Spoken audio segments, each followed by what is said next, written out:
Bonjour à vous, heureux de pouvoir nous retrouver ensemble et que le Seigneur soit béni. Merci pour ce temps aussi de célébration. Vous savez, à travers aussi de ces célébrations, à travers de ces chants, nos cœurs trouvent une place aussi dans la joie. Et c'est ce dont je veux aussi vous parler ce matin, de ce thème qui me semble aussi important puisque ça fait partie de notre vie. J'ai vu que ceux qui servent le diable, ceux qui sont agents du diable, ceux qui trafiquent dans des choses ténébreuses, ils sont tous, et je puis le dire puisque j'en ai fréquenté, j'en ai vu des camarades d'école et bien d'autres qui proclamaient tout haut qu'ils étaient engagés dans ce domaine. On les voyait et on les voit tout tristes. Je ne sais pas si dans les actualités, dans la télé, des fois vous en voyez quand on en parle, de gothiques et bien d'autres qui pratiquent et qui font allégeance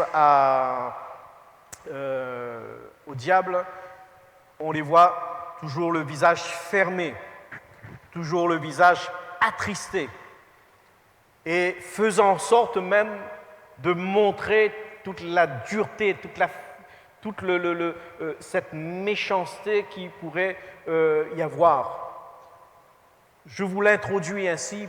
Pourquoi, frères et sœurs? C'est pour que nous puissions comprendre que autrement, ceux qui sont dans la lumière ont le visage éclairé.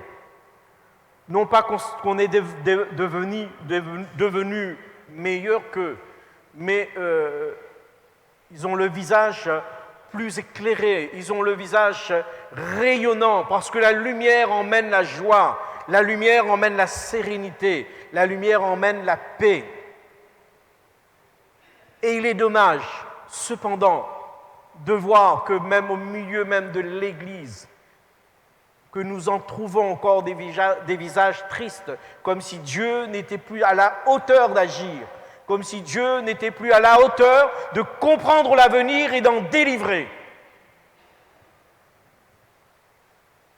Et c'est ce qui m'interpelle et c'est aussi le but et l'objectif de ce message. Et Jésus, alors bien que ce soit dans un autre contexte, mais il dira aux disciples d'Emmaüs, « De quoi vous entretenez-vous en chemin pour que vous soyez si tristes? De quoi sommes-nous préoccupés pour que nous soyons aussi tristes, frères, sœurs? Le ciel n'est-il plus dans nos influences? La cité céleste n'est-elle pas dans nos recherches? Le retour de Christ n'est-il pas nos préoccupations, notre préoccupation? Au-delà, frères, sœurs, de la maladie qui nous atteint, au-delà du deuil qui pourrait frapper nos familles, au-delà de toutes ces choses, nous l'avons chanté ensemble, Dieu a tant aimé le monde, et jamais, jamais, au grand jamais, Dieu ne cherche notre malheur. Si nous sommes passés ou si nous passons par quelques épreuves, c'est pour notre formation. Mais Dieu sait et Dieu a déjà pourvu le moyen de nous en sortir. Et permettez-moi de vous dire une raison. Depuis toutes les années que vous marchez avec le Seigneur, vous êtes encore là. Et vous êtes passé par l'épreuve, par les grandes difficultés. Mais Dieu vous a remis sur pied. Ne me dites pas que quand vous avez commencé les choses de Dieu, quand vous avez commencé votre marche et que vous êtes conduit dans les voies de Dieu, que cette maladie ou cette situation ou ces temps difficiles vous ont suivi. Parce que Dieu a été là pour pouvoir vous réconforter, pour pouvoir vous relever. Amen. Dieu nous relève. Frères, sœurs, en venant, de quoi vous entretenez-vous pour que vous soyez si tristes? De quoi étiez-vous préoccupés et pensiez-vous pour que vous soyez aussi tristes, sans rire, sans lumière sur votre visage? Tout d'un coup, on dirait que rien ne va dans votre cœur. Mais Dieu est votre Dieu, et heureux le peuple dont l'Éternel est le Dieu. Heureux le peuple dont l'Éternel est votre Dieu. Ah, vous me direz, mes frères, c'est mon caractère.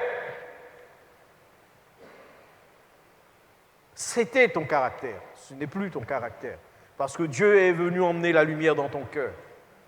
Amen. Dieu est venu emmener la lumière dans ton cœur. Pourquoi es-tu si triste?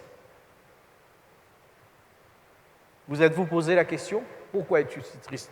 Paul, dans Philippiens, au chapitre 4, c'est la lecture, une courte lecture que nous ferons ensemble.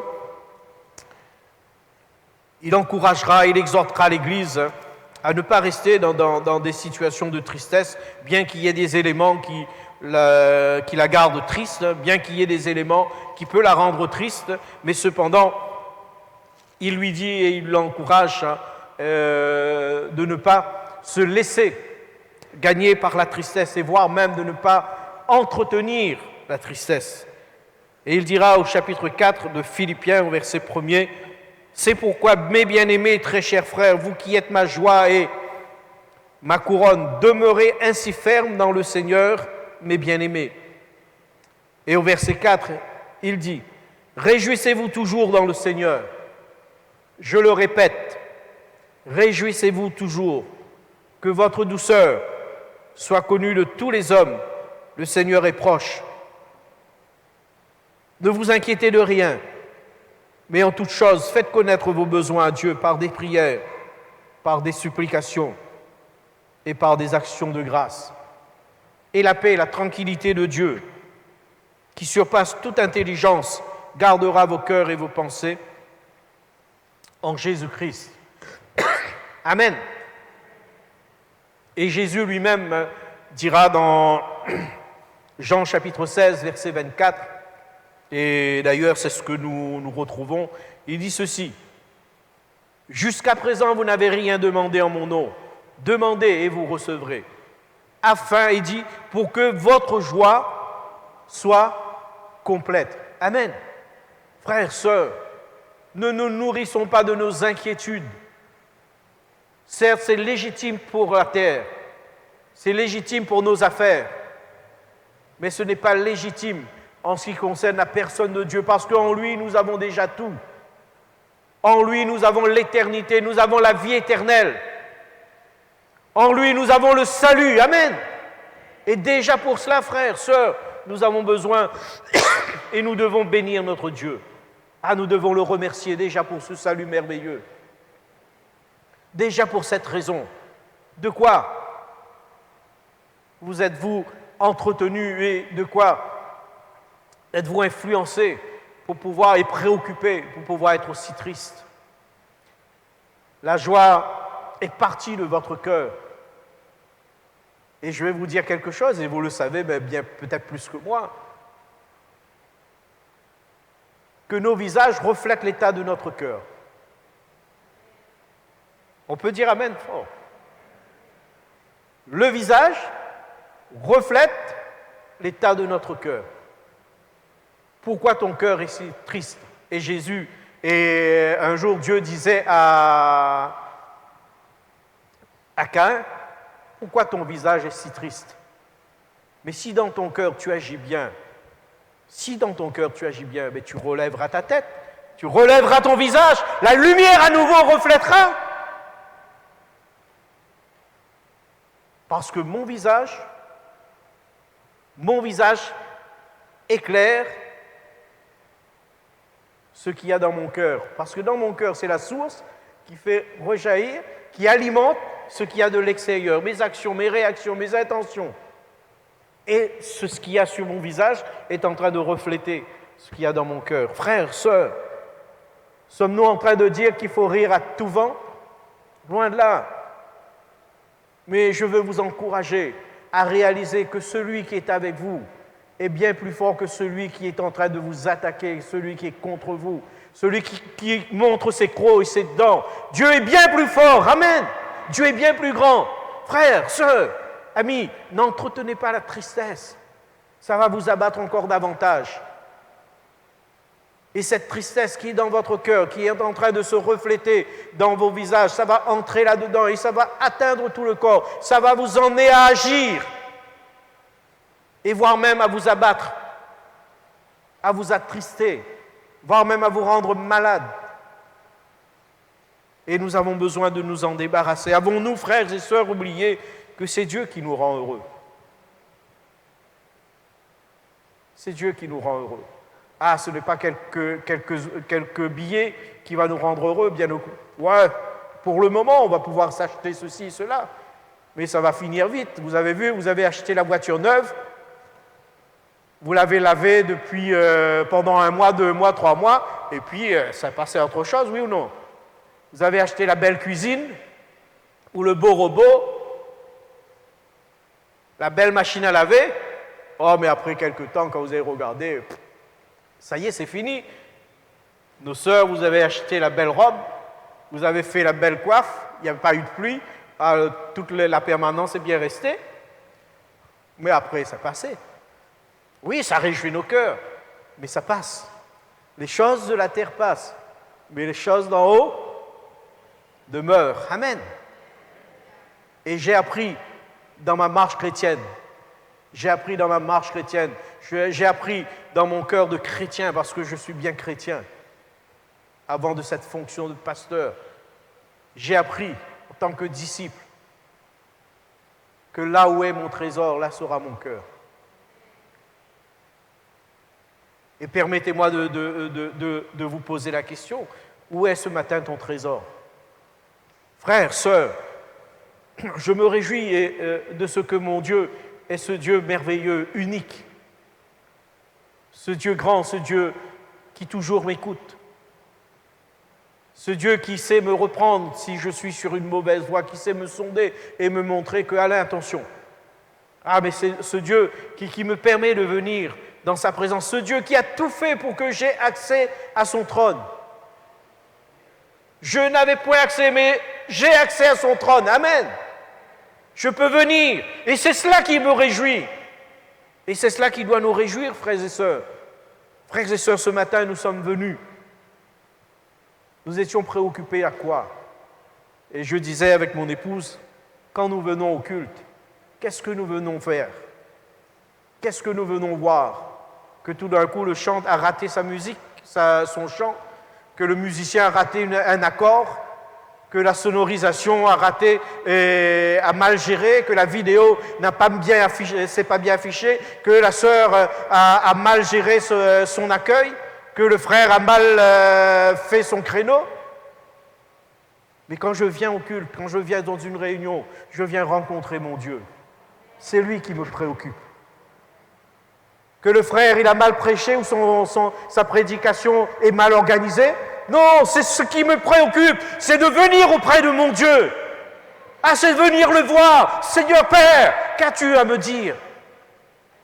Jésus, tu es digne de louange. Pardonne-moi de me préoccuper. Trop de choses négatives. Et trop de vouloir voir mon frère qui s'est mal habillé, ma sœur qui s'est mal habillée, le jeune qui est mal fichu, ou l'autre. Non, Seigneur, permets-moi de voir toi, de regarder toi. C'est ça qui me plaît. C'est ça que je viens chercher. Et c'est ce qui réjouira mon cœur. Parce que lui, il a tout pour réjouir mon cœur. Mais si toutefois mon cœur est triste, je dois regarder au fond de moi-même. Seigneur, pourquoi mon cœur est triste? Suis-je trop préoccupé aux choses de la vie? Frères et sœurs, ayons un cœur assoiffé de Dieu. Ayons un cœur assoiffé de Dieu, assoiffé de l'entendre, assoiffé de l'adorer, d'être près de lui. Laissons pour un moment les remarques, les observations, les choses d'ici-bas. Laissons pour un moment. Toute la semaine, on en est préoccupé. On en est même submergé. On ne sait même plus comment gérer l'affaire. Mais laissons pour un moment ces choses et approchons-nous de Dieu. Ne nous inquiétons pas. Laissons le Seigneur agir et faire les choses. Que notre cœur, frères et sœurs, s'affectionne aux choses d'en haut qui demeurent. Là où ni la teigne, ni la rouille ne peut atteindre, ni les voleurs ne peuvent venir voler. Affectionnons-nous aux choses d'en haut. Des choses qui appartiennent à Dieu et qui demeurent éternellement, afin que les choses d'ici-bas pâlissent, et que nous ne donnions pas autant d'intérêt Comme si tout d'un coup, on y est accroché et qu'on va y rester. Ah, mais les choses d'en haut sont les choses qui appartiennent à Dieu. Et je me dis souvent et je me dis toujours, Seigneur, tu me prépares un temps d'éternité. Tu m'as donné le temps pour vivre sur cette terre, mais tu me prépares un temps d'éternité. C'est là où je vais vivre plus longtemps. Ici-bas, comme le dit le psalmiste, je connais la durée de ma vie. Je sais que c'est limité. Hier, à la télé, on a fêté les 100 ans d'une personne. Mais on sait bien qu'à un moment ou à un autre, nos années vont finir. Mais en échange de cette foi, de cette conviction, de cette attache à Dieu, nous savons que lui, il nous prépare un temps de vie bien plus longtemps de ce que nous vivons ici-bas. Et voire même ce temps de vie n'est pas jonché de difficultés, de problèmes, de larmes, de deuil. Bien au contraire, nous en serons délivrés à jamais. C'est là où Dieu nous appelle. Alors on peut y croire ou ne pas y croire. Mais moi, je m'y prépare. Quelles sont nos préoccupations pour que nous soyons si tristes? Que nos cœurs donc s'affectionnent aux choses d'en haut. Comme le psalmiste, que nous puissions dire, comme une biche soupire après des courants d'eau, ainsi, mon âme soupire après toi, ô Dieu. Et les auteurs diront, vous l'aimez sans l'avoir vu, sans le voir encore, vous croyez en lui et vous tressaillez d'une allégresse indicible, glorieuse. Oui, nous l'aimons sans l'avoir vu. Nous croyons en lui. Et sans le voir encore, nous croyons, nous espérons. Certes, d'autres choses et la société et bien d'autres choses nous dissuadent. Mais nous savons qu'il existe.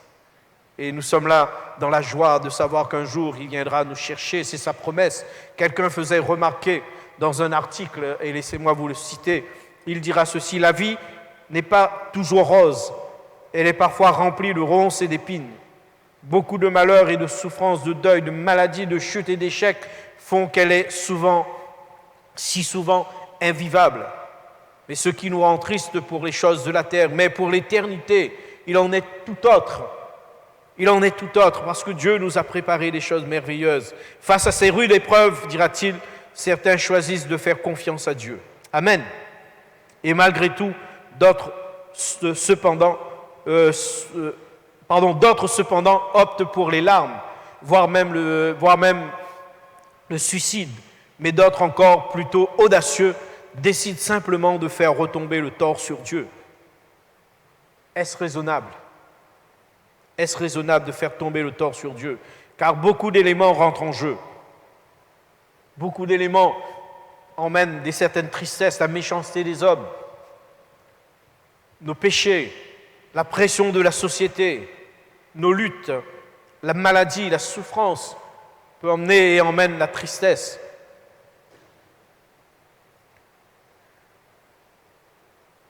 Ces personnes décident donc de faire retomber le tort sur Dieu et ils se mettent aussi en colère contre lui, considérant qu'il est responsable de leur malheur. Mes frères et sœurs, honnêtement, Dieu est-il responsable de notre malheur alors qu'il est venu mourir pour nous sauver et qu'il est parti nous préparer une place auprès de lui? Vous pensez que Dieu est responsable de notre malheur? Vous pensez que Dieu cherche notre malheur alors qu'il est mort à notre place? Alors qu'il a pris tout pour lui? Pensez qu'il est responsable de notre malheur? Ah, frères et sœurs, attirons le son de nos épreuves, bien sûr.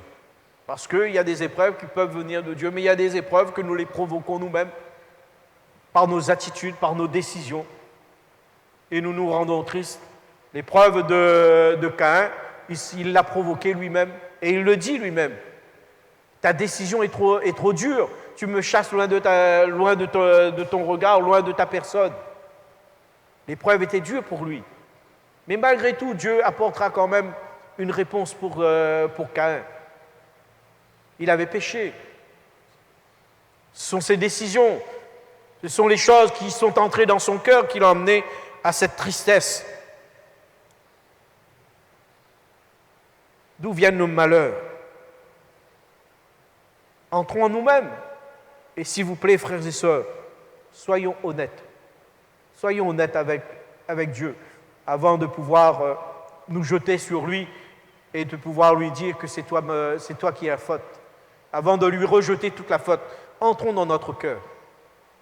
Sondons notre cœur devant lui et soyons honnêtes devant lui. Et vous verrez, frères, sœurs, qu'il n'est pas l'auteur de notre malheur. Bien au contraire, il est venu nous sauver du malheur. Amen. Il est venu nous sauver du malheur éternel. Il est venu nous sauver de ce monde. Il est venu nous sauver de toutes ces difficultés. Alléluia. L'apôtre Paul rappelle, lui, de son côté, l'objet de ce qui a été sa joie. Et il le dit, c'est d'être uni à Christ. Et il le dit à ses frères, c'est d'être uni à Christ. Et c'est pour cela que dans d'autres versions de Philippiens 4, on le lira encore tout à l'heure, il est dit « Soyez toujours satisfaits d'être unis à Christ ». Ou « Soyez toujours joyeux d'être unis à Christ ». Amen. Est-ce que nous le sommes, frères, sœurs? Ou est-ce que tout d'un coup, nous oublions toute cette joie et nous laissons la peine entrer et nous entretenons la peine? Non pas que c'est une erreur ou une faute d'être triste, loin de là, mais c'est de l'entretenir. Parce que Dieu peut nous sauver, Dieu peut nous aider. Et c'est la même l'action de la foi. Paul disait donc aux Philippiens dans le chapitre 3, verset 7, et puis au fur et à mesure on sautera donc quelques versets, il dit « Mais ces choses qui étaient pour moi des gains, je les ai regardées comme une perte à cause de Christ. Même, je regarde toutes choses comme une perte à cause de l'excellence de la connaissance de Jésus-Christ, mon Seigneur, pour lequel j'ai renoncé à tout et je les regarde comme de la boue, afin de gagner Christ et d'être trouvé en lui, non avec ma justice, mais celle qui vient de la loi, mais avec celle qui s'obtient par la foi en Christ, la justice qui vient de Dieu par la foi, afin de connaître Christ et la puissance de sa résurrection et la communion de ses souffrances, en devenant conforme à lui dans sa mort pour parvenir, dira-t-il, au verset 13, « Mes frères, je ne pense pas l'avoir saisi, mais je fais une chose, oubliant ce qui est en arrière et me portant vers ce qui est en avant. Je cours vers le but pour remporter le prix de la vocation céleste de Dieu en Jésus-Christ. Amen. » Voilà, frères, sœurs, ce qui devrait nous influencer, son retour imminent. Voilà ce qui devrait nous influencer. Notre place auprès de lui. Voilà ce qui devrait nous influencer. Être unis et rester attachés à lui. Frères et sœurs, notre bonheur va dépendre de beaucoup de notre relation avec Dieu. Sa présence dans notre vie, dans notre quotidien, par son esprit. La parole de Dieu nous encourage et nous dit « Soyez remplis du Saint-Esprit ». C'est lui qui nous aidera. C'est lui qui nous conduira. C'est lui qui nous rappellera les paroles de Dieu. C'est lui qui viendra et réjouira nos cœurs. Pourquoi? Parce que toutes ces vertus sont en lui. La paix, la joie, la patience, toutes ces choses sont en lui. Et nous voulons nous réjouir en lui. Nous voulons le laisser toute la place. Nous devons lui laisser à Dieu la place que qu'il doit avoir dans nos cœurs.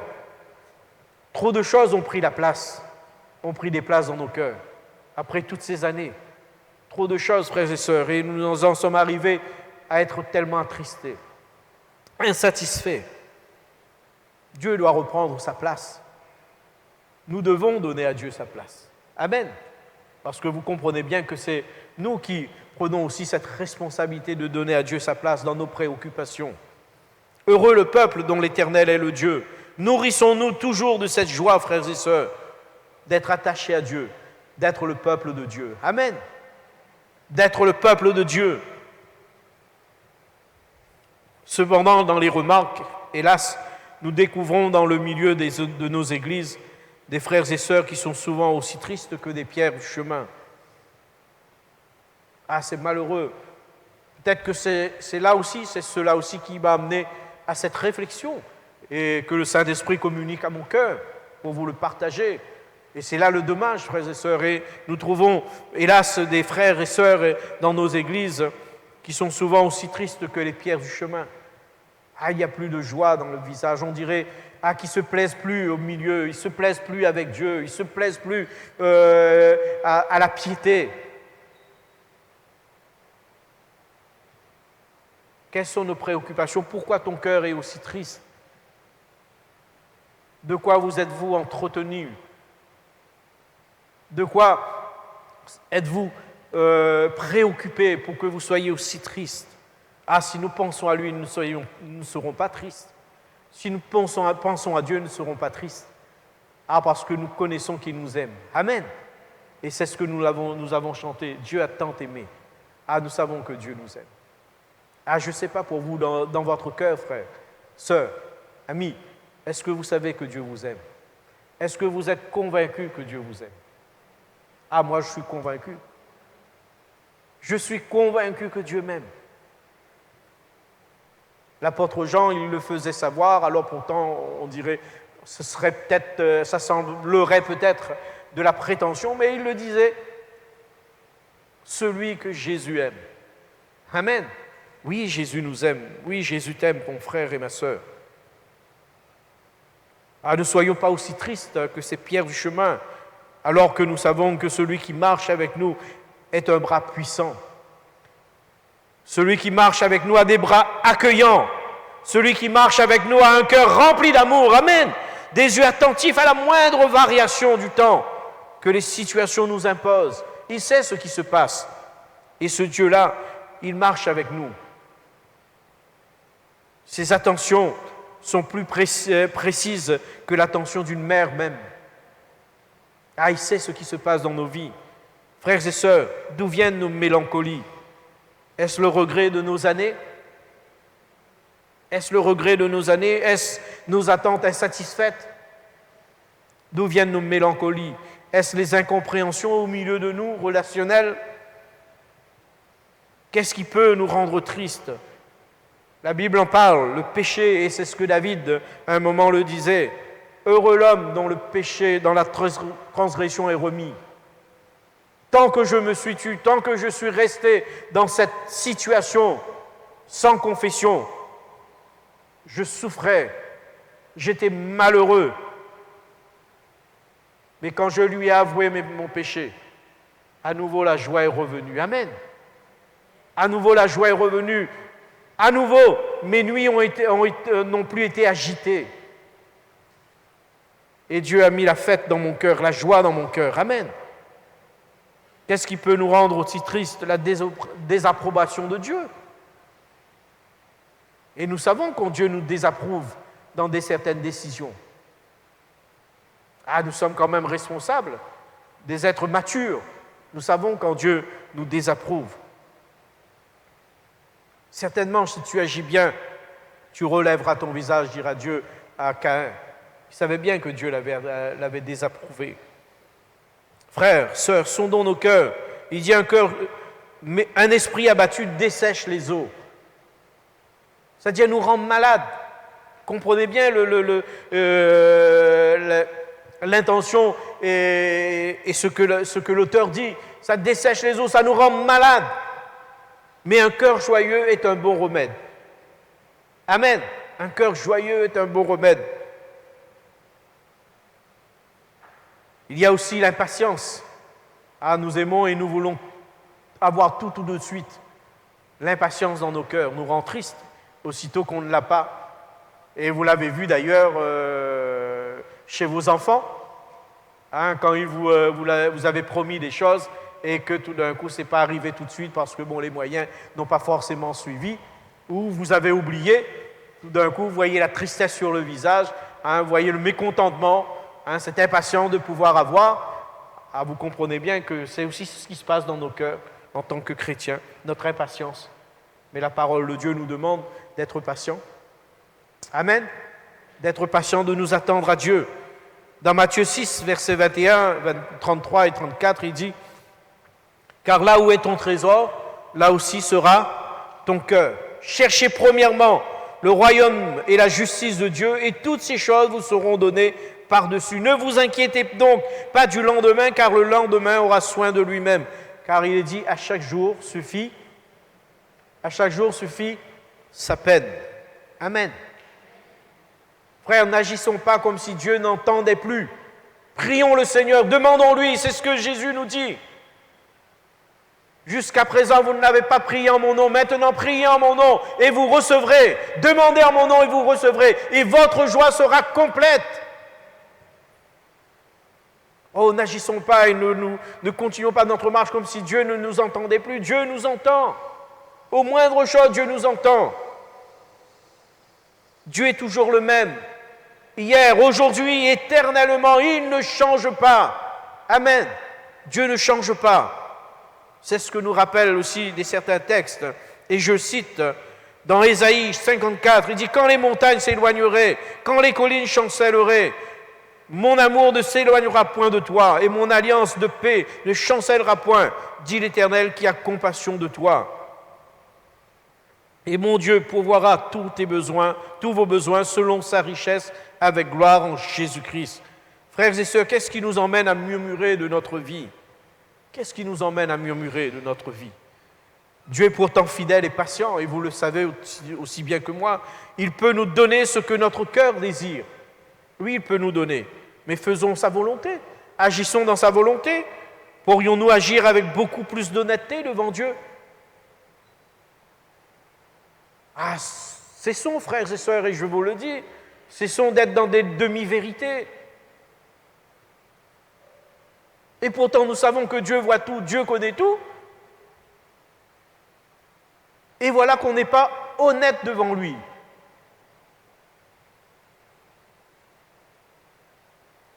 Tout d'un coup, on y viendrait même pensant qu'on peut le tromper. Qui peut tromper Dieu? Frères, sœurs, je vous en conjure, soyez honnêtes devant Dieu. Soyez honnêtes devant Dieu. Posez-vous un moment. Et si vous n'arrivez pas à le faire là, parce que j'ai vu que devant les hommes, devant nos épouses, ou devant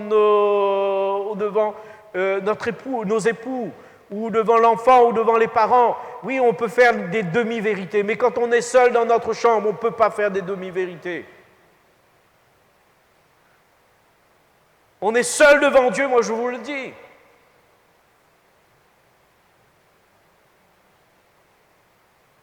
Et c'est pour cela, allons-y un moment dans notre chambre et fermons la porte et vérifions les choses dans notre cœur devant Dieu. Soyons honnêtes.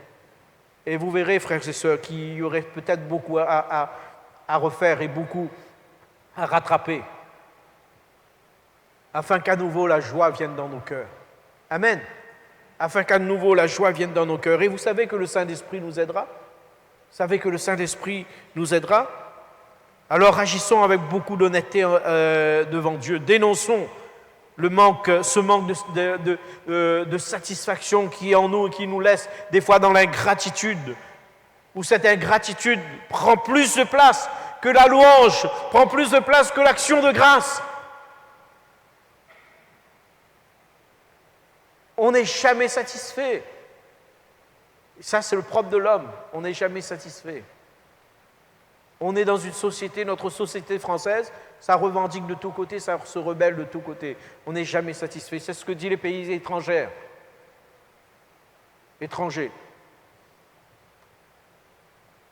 Jamais satisfait. Et on en retrouve encore, hélas, puisque nous vivons dans cette société, nous vivons dans ce monde, on en retrouve dans l'Église. Jamais satisfait. Jamais satisfait de la chaise, jamais satisfait des carreaux, jamais satisfait de telle chose, jamais satisfait du micro, jamais satisfait du ventilateur, jamais satisfait de ça, jamais satisfait de ça, jamais satisfait de tout, de la sonorisation, jamais satisfait. Ah, je sais que ce matin, ce n'est pas votre cas.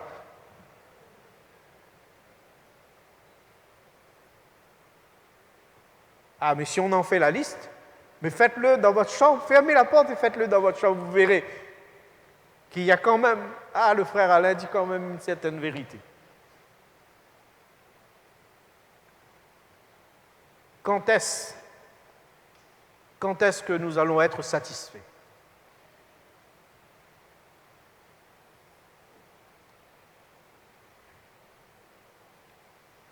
Ah, moi, je le sais, hein. Quand on va fermer les yeux et qu'on sera dans le ciel. Ah, sinon, ici, on ne sera jamais satisfait. Mes frères, sœurs, n'entretenez pas la tristesse. N'entretenez pas autant la tristesse. Ça va vous dessécher les os. Ça va vous rendre malheureux. Ça va emmener beaucoup plus de maladies. N'entretenez pas la tristesse, mais confiez-vous dans celui qui met la joie dans nos cœurs, le Seigneur. Amen. Laissez le Saint-Esprit agir. Laissez-le une place, s'il vous plaît. Laissez le Saint-Esprit une place. Arrêtez avec nos naturels, arrêtez avec nos réflexions, arrêtez avec nos demi-vérités. Essayons d'être vrais, honnêtes devant Dieu. Et vous verrez que le Seigneur vous bénira au-delà. Amen. Moi, je le crois, le Seigneur vous bénira au-delà. Dis, reconnais Dieu. C'est ce que nous dit Proverbe chapitre 3. Versets 6 à 10, il dit, reconnais-le dans toutes tes voies, reconnais Dieu dans toutes tes voies, et Dieu aplanira tes sentiers. Ne sois pas sage à tes propres yeux, crains Dieu et détourne-toi du mal. Ce sera la santé pour tes muscles, un rafraîchissement pour tes os. Il dit, honore l'Éternel avec tes biens, avec les prémices de ton revenu, alors tes greniers seront remplis d'abondance, et tes cuves regorgeront de mou. Et nous pourrions aussi, frères et sœurs, donc remercier Dieu pour nous avoir sauvés de la condamnation. Nous avons toutes les raisons pour bénir le Seigneur. Nous avons toutes les raisons pour le remercier. Nous avons toutes les raisons pour les actions de grâce, pour ce salut merveilleux que Jésus a obtenu pour nous en mourant sur la croix. Je pense que ce n'a pas été la joie pour lui. Mais pour nous qui avons reçu le salut, ça y est, c'est la joie. Amen. Nous avons été sauvés. Amen. Lui, il avait décidé d'aller jusqu'au bout.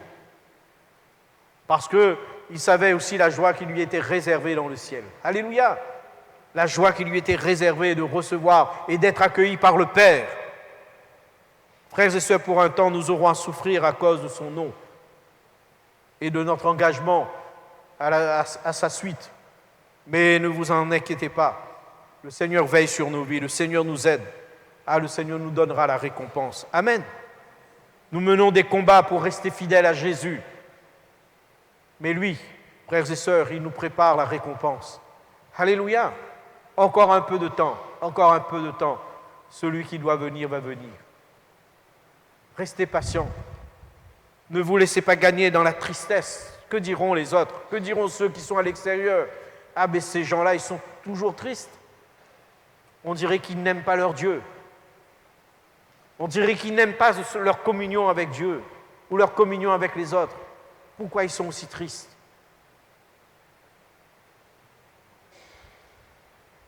Frères, sœurs, soyons de ceux qui entretiennent aussi cette joie. L'apôtre Paul, dans le chapitre 4 de la deuxième lettre aux Corinthiens, versets 16 et 18, il dit « C'est pourquoi nous ne perdons pas courage, et lors même que notre homme extérieur se détruit, notre homme intérieur se renouvelle de jour en jour. Car nos légères afflictions du moment présent produisent pour nous, au-delà de toute mesure, un poids éternel de gloire, parce que nous regardons non point aux choses visibles, mais à celles qui sont invisibles. Car les choses visibles sont passagères et les invisibles sont éternelles. » Amen. Alors, frères et sœurs, j'ai vu que le chrétien au cœur partagé sera difficilement heureux. Es-tu partagé dans ton cœur? Tu seras difficilement heureux. Mais soyons entiers pour le Seigneur. Heureux d'être attachés à lui. Alléluia. Heureux d'être attachés à lui. Passons en revue dans nos cœurs les bienfaits de Dieu. Dieu nous rappelle ce qui maintiendra notre bonne humeur, c'est notre amour pour lui.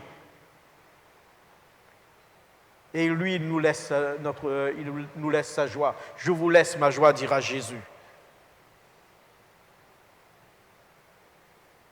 Dieu vous aime et être attaché à lui, c'est la plus belle chose qui nous soit arrivée. Dieu n'est pas notre ennemi. Dieu veut nous faire du bien et nous bénir. Il veut que nous prospérons. dans tous les domaines de notre vie, que nous soyons en bonne santé, heureux et épanouis. Voilà pourquoi il a formé pour nous des projets de bonheur. Et c'est ce que nous dit Jérémie chapitre 29, verset 11. Projet de paix, non de malheur, afin de nous donner un avenir et de l'espérance. Alors, frères et sœurs, soyons heureux d'être attachés à lui. Soyons heureux de vivre près de ce Dieu merveilleux, heureux de le savoir tout près, tout faire pour nous rendre heureux. Amen. Et moi, je le crois, que Dieu fait tout pour nous rendre heureux. Amen. Dieu fait tout pour nous rendre heureux. Et c'est ce que nous déclare d'ailleurs David dans son psaume. Et il le dit